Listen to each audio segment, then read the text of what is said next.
नमस्कार दोस्तों, आज मैं आपको शनिदेव और राजा विक्रमादित्य की कथा के बारे में बताऊंगा। एक बार सबसे ज्यादा श्रेष्ठ कौन है को लेकर सभी देवताओं में वाद विवाद होने लगा। विवाद जब बढ़ गया तब सभी देवता देवराज इंद्र के पास पहुंचे और पूछा कि देवराज बताइए, हम सभी देवताओं में सर्वश्रेष्ठ कौन है। उनकी बात सुनकर देवराज भी चिंता में पड़ गए कि उनको मैं क्या उत्तर दूं। फिर उन्होंने कहा, पृथ्वी लोक में उज्जैनी नामक नगरी है, वहाँ के राजा विक्रमादित्य जो कोई न्याय करने में बहुत ज्ञानी है, वो दूध का दूध और पानी का पानी तुरंत कर देते हैं।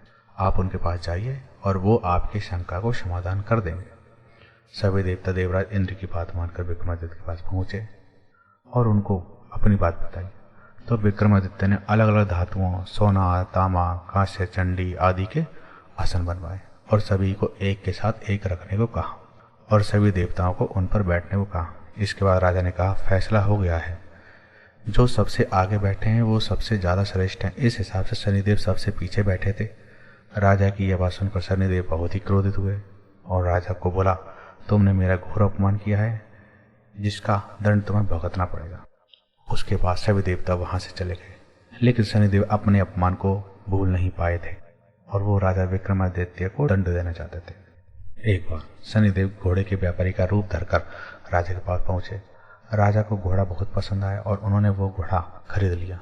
फिर जब वो उस पर सवार हुए तो घोड़ा तेजी से भागा और राजा को जंगल में गिराकर भाग गया। विक्रमादित्य जंगल में अकेले भूखे प्यासे भटक रहे। भटकते भटकते राजा एक नगर में पहुंचा। वहां जब एक सेठ ने राजा की ये हालत देखी तो उसे राजा पर बहुत दया आई और अपने घर में शरण दिया। उस दिन सेठ को अपने व्यापार में काफी मुनाफा हुआ तो उसको लगा कि यह मानव मेरे लिए बहुत ही भाग्यशाली है, क्योंकि उसको ये नहीं पता था कि यह राजा विक्रमादित्य हैं। फिर वो उसे अपने घर लेकर आ गया। सेठ के घर में एक सोने का हार खूंटी पर लटका हुआ था। एक दिन सेठ विक्रमादित्य घर में अकेला छोड़कर थोड़ी देर के लिए बाहर गया। इस बीच खूंटी सोने के हार को निकल गई। सेठ जब वापस आया तो सोने के हार को ना पाकर बहुत क्रोधित हुआ। उसे लगा कि विक्रमादित्य ने हार चुरा लिया है। वो उसे लेकर उस नगर के राजा के पास गया और सारी बात बताई। राजा ने विक्रमादित्य से पूछा कि ये सच है। राजा विक्रमादित्य ने बताया कि वो सोने का हार खूंटी निकल गई, जिस पर राजा को भरोसा नहीं हुआ और राजा ने विक्रमादित्य के हाथ पैर काट देने की सजा सुनाई। फिर विक्रमादित्य के हाथ पैर काटकर नगर के चौराहे पर रख दिया। एक दिन उधर से एक तेली गुजर रहा था। उसने जब विक्रमादित्य की हालत देखी तो वह बहुत दुखी हुआ और उसे अपने घर लेकर आ गया और वहीं रहा।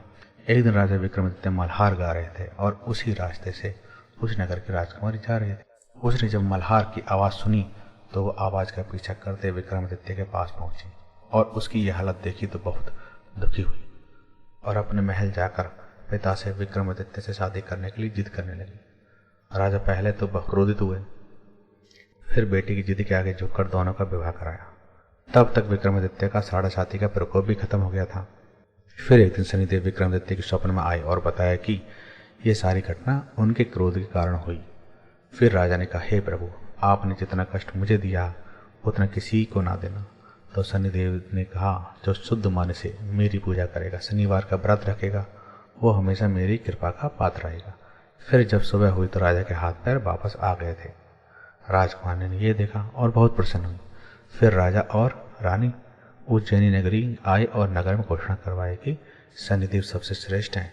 सब लोगों में शनिदेव का उपवास व्रत रखना चाहिए। बोलो शनि महाराज की जय।